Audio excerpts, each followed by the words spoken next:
Tunjukkan ijazahmu, jangan tunjukkannya beraninya pada termul, relawan.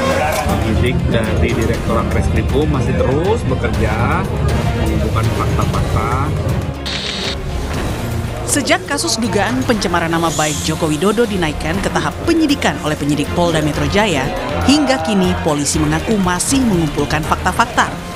Sehingga belum ada satupun dari pihak terlapor, Roy Suryo CS, yang berubah status menjadi tersangka. Masih berlangsung ya, karena proses penyidikan itu mengumpulkan fakta-fakta. Penyidik dari Direktorat Reskrimum masih terus bekerja melakukan tahapan penyidikan, mengumpulkan fakta-fakta.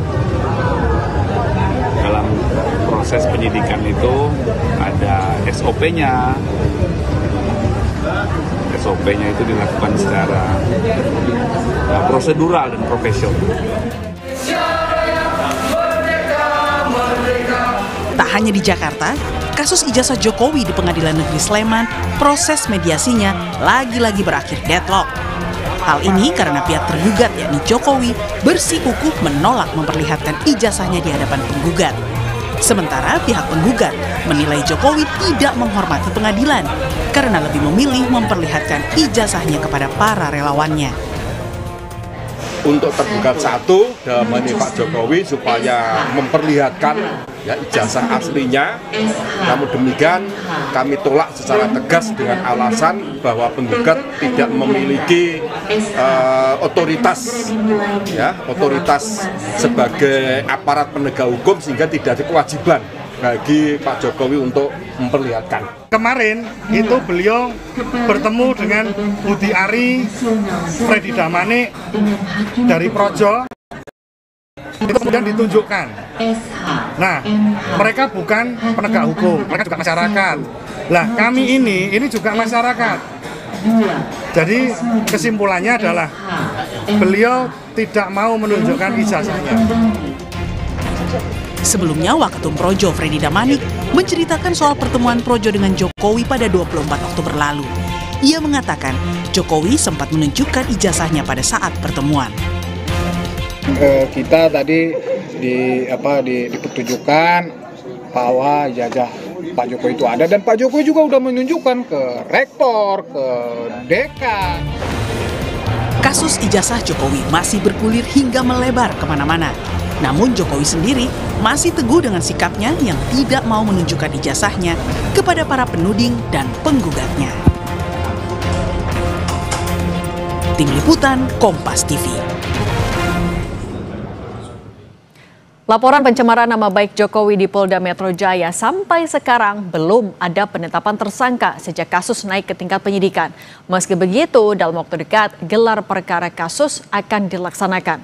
Akankah penetapan tersangka juga diumumkan dalam waktu dekat? Kita bahas bersama terlapor dugaan pencemaran nama baik Jokowi, Roy Suryo. Lalu ada relawan Jokowi dari Rampai Nusantara, Mardiansyah Semar, dan ahli hukum pidana Profesor Hipnu Nugroho. Selamat petang semuanya. Ya, selamat petang Mbak Cindy, selamat petang juga Prof. Hipnu, selamat petang juga Saya ke Bung Semar dulu ya. Bung Semar, kan kata polisi bentar lagi mau ada gelar perkara. Anda yakin nggak di gelar perkara itu sekalian akan ada penetapan tersangka? Iya, beberapa waktu lalu kan saya juga sudah sampaikan bahwa memang tidak perlu didesa-desak. Ini proses sudah pada titik ujungnya. Bahwa masuk pada proses penyidikan, lalu tadi kita sudah mendengar aparat kepolisian menyampaikan bahwa dalam waktu dekat akan melakukan gelar perkara, dan saya sangat meyakini dalam proses gelar perkara itu juga akan ditindaklanjuti dengan pengumuman siapa tersangkanya, penyampaian siapa tersangka, siapa yang masuk pada tindak pidana yang memang dilaporkan oleh Pak Jokowi.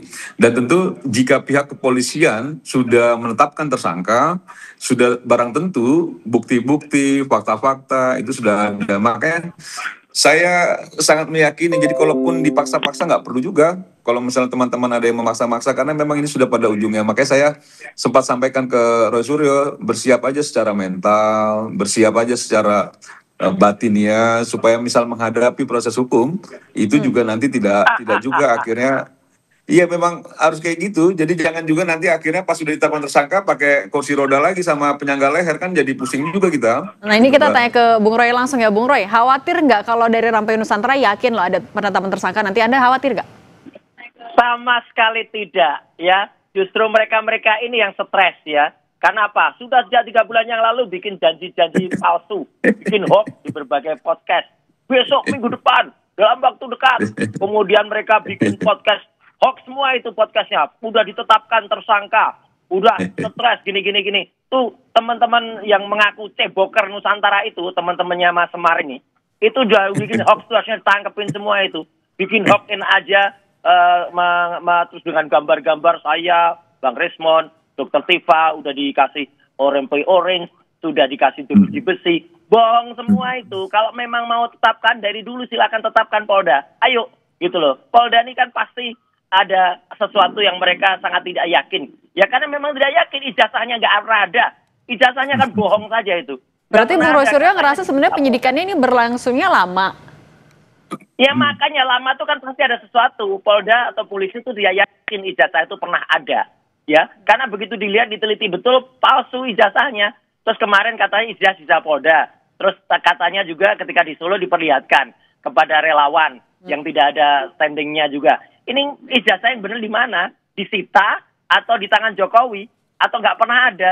Jadi ijazahnya nggak pernah ada. Kalau ijazahnya nggak pernah ada dan Jokowi terbukti bohong, ya sudah, Polda nggak mungkin berani maju. Nggak akan P21, pasti akan P19, bolak-balik. Kayak skripsinya Jokowi saja dengan Pak Kasmujo itu, bolak-balik. Itu pun penipu juga, karena Pak Kasmujo juga nggak ngakuin. Itu Mbak Cindy. Ini kita nanya kan aparat kepolisian kan udah dikasih tahu juga, sudah diserahkan sama Pak Jokowi. Terus hak Pak Jokowi juga kalau ingin memberitahu kepada siapa itu ijazahnya. Jadi nggak bisa juga harus semuanya bohong gitu semua tuh. Jokowi itu kan mulai stres bohong kan? Itu. Gak ada itu menyerang. Ini kita tanya ke Prof Hipnu dulu aja ya sebentar. Iya. Oke, Bung Roy, kita tanya dulu ke Prof Hipnu. Prof Hipnu, ini kan udah dari Juli, sudah ditemukan adanya dugaan tindak pidana, udah naik ke sidik, tapi ya terkesannya kok mandek nih jalan di tempat. Ini macetnya di mana kalau dari kacamata hukum? Ya, saya kira ini polisi hati-hati sekali. Saya melihatnya seperti itu, hati-hati karena ini menyangkut suatu perkara yang menyangkut publik nasional, yang menyangkut mantan pejabat negara. Nah itulah, kehati-hatinya di sini adalah melihat sejauh mana bukti-bukti yang disampaikan. Memang betul, jadi kalau toh disampaikan tersangka misalkan, penyidikan itu kan tindakan serangkaian tindakan penyidik untuk menentukan tersangka dari bukti yang ada. Ini suatu yang cukup berat bagi polisi. Apakah bukti yang disampaikan itu cukup melakukan? Nah gitu. Tapi namanya hukum, Mbak. Hukum itu konsepnya ada lex dura setamen scripta. Hukum itu kejam. Nah, oleh karena itu dalam hal ini saya kira ketimbang umbang-ambing terus segera tadi Mas Roy segera naik. Karena dari naik ini nanti akan juga diperdebatkan tentang keaslian mau tidak mau. Tentang dugaan fitnah tapi juga keaslian suatu ijazah. Ini tidak bisa dipisahkan atas dugaan dan ijazah. Nah, disinilah saya kira nanti penyidik itu akan memproyeksikan, memformulasikan apakah ini bisa terus sampai pada tingkat kejaksaan. Karena suatu bukti itu harus akurat sekali. Gitu Pak. Oleh karena itu dengan demikian, tadi Pak Sam betul, hati-hati ini, hati-hati. Karena menyangkut dan sampai detik ini bukti-bukti walaupun polisi punya domain untuk membuktikan secara tingkat penyidikan, bukti-bukti secara forensik di luar juga perlu diperhatikan. Karena namanya suatu pembuktian tidak hanya persidangan, di luar pun seandainya bukti-bukti itu mempunyai rasionalitas, mempunyai suatu nilai, itu bisa dipertimbangkan nanti di dalam suatu pembuktian, di dalam suatu persidangan. Nah, ini menjadi secara objektif begitu. Nah tapi kalau Bung Semar kan ini perlu ada kepastian hukum setelah kasus ini berlangsung cukup lama. Tidak hanya untuk pelapor tapi juga untuk terlapor. Desakan Anda untuk polisi apa? Tapi ditahan dulu, kita akan sambung lagi usai jeda, tetap bersama kami di Kompas Petang.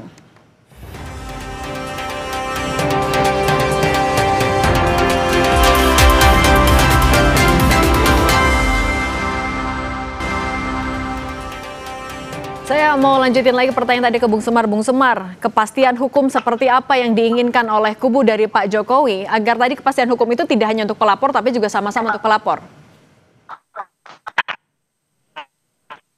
Aduh, saya ada masalah di audio nih kayaknya. Sebentar ya. Oke. Bung Semar udah dengar suara Cindy sekarang? Oke, kalau gitu kita ke Bung Roy dulu deh. Bung Roy, kalau dari Anda kan ini kepastian hukum ini jadi sesuatu yang krusial. Anda merasa desakan Anda untuk polisi untuk segera dapat kepastian hukum juga gimana? Segera saja kalau memang Polda Metro itu firm, Polda Metro itu yakin, tetapkan kepastian hukum. Kasihan tuh para pelapor yang udah mulai kelojotan, bikin hoax di mana-mana. Sabar, Mas Roy, sabar, Mas. Terakhir itu bikin ini penetapan, bikin cerita-cerita halu. Dikit lagi, Mas. Ada saya udah pakai rompi oranye, ada saya udah digambarkan di dalam penjara, ada saya digambarkan pakai rompi merah lagi, salah lagi rompinya, ya. Dan kemudian itu bikin aja daripada bikin dosa, tetapin aja. Kalau emang nggak yakin Polda, ya udah SP3 aja selesai, ya kan, daripada bikin sesuatu yang tidak pasti. Roy Suryo ngarep SP3, aduh kasihan. Palsu. 99,9% ijazah Jokowi itu palsu, bohong, nggak pernah ada. Sebentar lagi anaknya juga akan terbukti palsu, langsung kita laporkan dari Sydney, Australia nanti. Nah, ya, itu jadi artinya udah jelas ini palsu semua. Oke. Kami sudah tangkap. Kalau gitu, Bung Semar gimana nanggepinnya? Tadi Anda sempat singgung-singgung itu gimana? Iya, maksud saya begini ya, ini kan sudah sangat clearance ya soal proses hukumnya.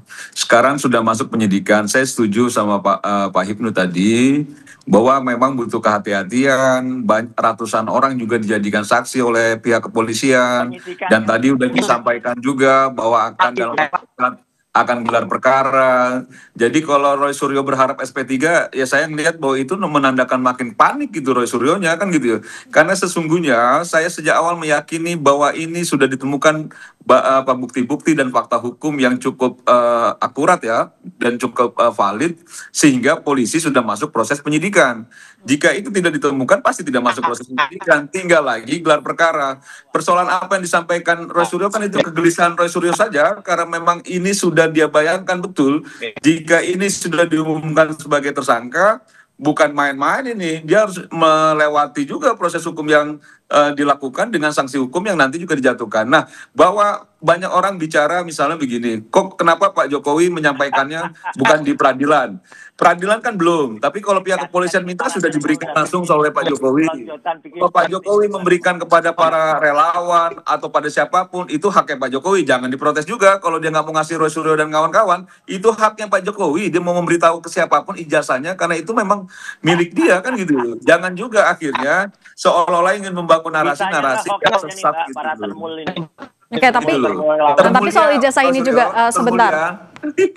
Sebentar, tapi saya mau ke Prof. Hipnu juga, Prof. Hipnu. Tapi soal ijazah ini kan ya Pak Jokowi masih belum mau menunjukkan itu ke Bung Roy Suryo CS. Kemudian juga ketika di PN juga tidak mau menunjukkan itu. Nah, ketika tidak mau menunjukkan itu kan akhirnya juga berakhir deadlock akhirnya sering misalnya di PN Solo juga. Kalau kayak gini Anda melihatnya ini memang murni hukum, memang hati-hati atau jangan banyak politisnya juga?